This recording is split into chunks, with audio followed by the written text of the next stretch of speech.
Que savez-vous sur la COP 21? On n'explique pas assez ce que c'est. J'ai entendu parler de la COP 21, mais pas pour le but que ça a. J'ai entendu qu'il allait y avoir des manifestations contre la COP 21, mais c'est tout. Je n'ai pas vraiment vu dans le fond ce que c'était. Dans les médias principalement, puisque ça a été diffusé longuement dans les journaux télévisés et dans les débats politiques qu'il y a à la télévision, dans les journaux, sur Internet et autres supports médiatiques. Êtes-vous concerné? Absolutely. Alors oui, déjà professionnellement, parce qu'on est chauffeur privé, donc les véhicules qu'on va utiliser, on va chercher des véhicules qui rejettent le moins de particules possible, sachant qu'on roule principalement dans Paris et l'approche banlieue, là où il y a quand même le plus de gaz à effet de serre.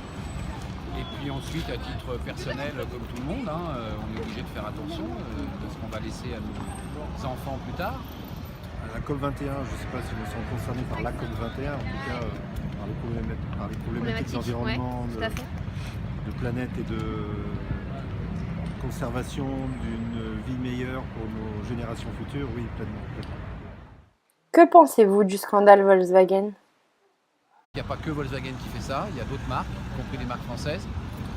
C'est du business, c'est tout. On fait faire des voitures de 200 chevaux réels qui rejettent 139 grammes de CO2.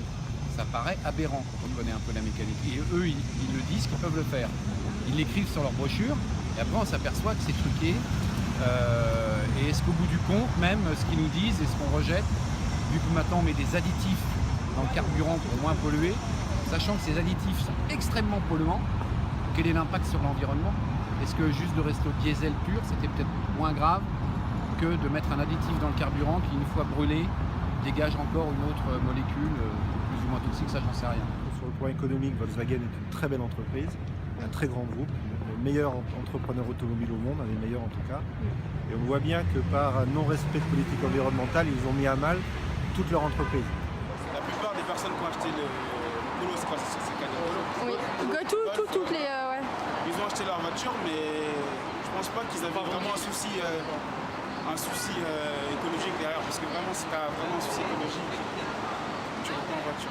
Very disappointed about that because I think Volkswagen was a company that most people trusted, had a really good reputation, and so I feel that the public has really been betrayed. L'autopartage, c'est une solution envisageable pour vous? Ouais, quand même. Je pense que c'est une bonne chose, mais après, ça relativisé. C'est une bonne Le chose. libre, c'est intéressant, ça reste cher, mais c'est une alternative intéressante. C'est pas la portée de n'importe qui. Voilà, si on prend des jeunes, par exemple 18-19 ans, qui font des études qui ont leur permis, C'est pas possible. pour eux, c'est pas possible. Donc, ils vont se rabattre sur quelque chose de moins cher.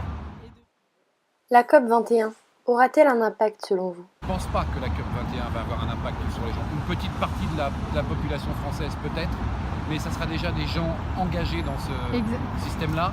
Maintenant, convertir les autres, et encore une fois, c'est mon opinion personnelle, non, je pense pas. Je pense que les gens, et surtout les Français, il faut qu'ils soient le nez dedans pour que là, ils comprennent qu'il faut faire quelque chose. La voiture 100% électrique, ça vous parle? Uniquement électrique, oui. Ah oui, ce serait en tant que professionnel de la route, ce serait le meilleur moyen de montrer l'exemple. L'hybride, c'est déjà bien. La toute électrique, c'est le paradis. Nous, en tant que chauffeur privé, c'est ce qu'on attend. J'espère que dans 2-3 ans, d'autres marques fassent du 100% électrique avec une autonomie de 400-500 km. De quoi travailler une journée tranquille et recharger la nuit. Yes, I heard. Une ville sans voiture, c'est envisageable? Alors à Paris, dans l'état actuel des choses, je pense pas. Parce que déjà, c'est pas une ville qui est faite pour être visitée ou y travailler sans voiture. C'est une grande ville. Il faudrait que les transports en commun se diversifient. Franchement, moi perso, je trouve que ce serait pas mal. Sans voiture, qu'est-ce que vous feriez? Parce que tu fais des transports en commun, je ferais du vélo. Après, voilà, comme on va dire, je suis actif, j'ai mes deux bras, mes deux jambes, je me déplace, je suis relativement jeune. Donc voilà, quoi, le monde il est à moi. Mais après, pour les personnes à mobilité réduite, je pense que ce serait compliqué. Parce que la voiture, néanmoins, parce que moi j'en ai une, je sais le bénéfice que ça a pour moi, mais ceux qui n'en ont pas, c'est compliqué. Quels sont vos actes écologiques? Faire un peu attention à la consommation de sa voiture. Quand on achète une voiture, on fait toujours attention. Faut regarder l'indice de pollution. C'est ça. Et je regarde l'indice de pollution. Quel est le message que vous souhaitez passer à la nouvelle génération?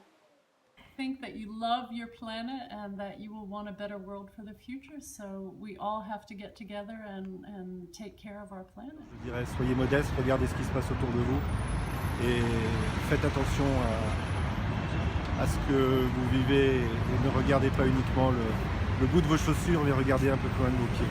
Génération future, les pauvres.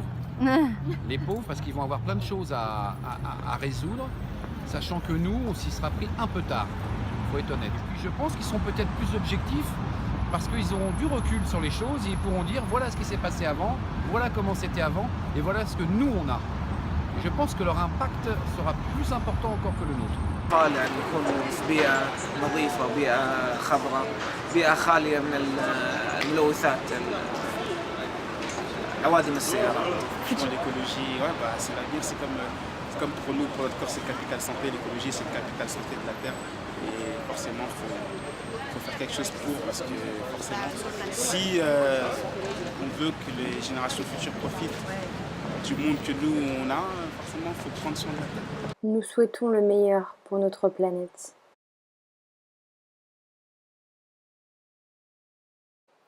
We hope the best for planets.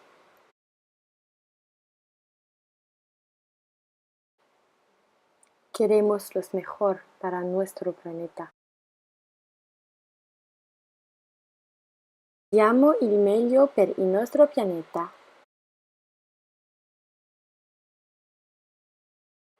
نريد الأفضل للأرضنا. 我们要最适合我们的星球。